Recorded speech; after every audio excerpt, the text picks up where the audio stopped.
So we're taking the cover off. This was just a flathead screw. This is the cover for the coil and the compressor. That's everything that keeps everything cold in your refrigerator. And look at that.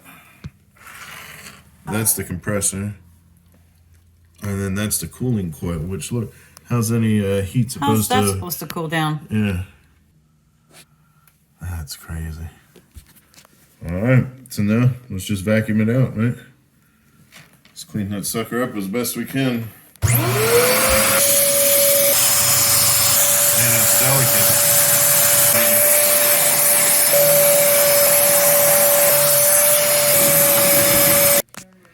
Alright. I think we got it pretty clean. As clean as we can reach anyway. But you want to get all that dust out of there. These coils Look here. at that.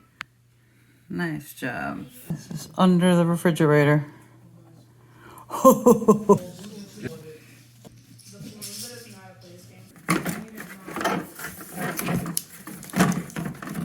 that around there. Stop. You're not using us. Go ahead.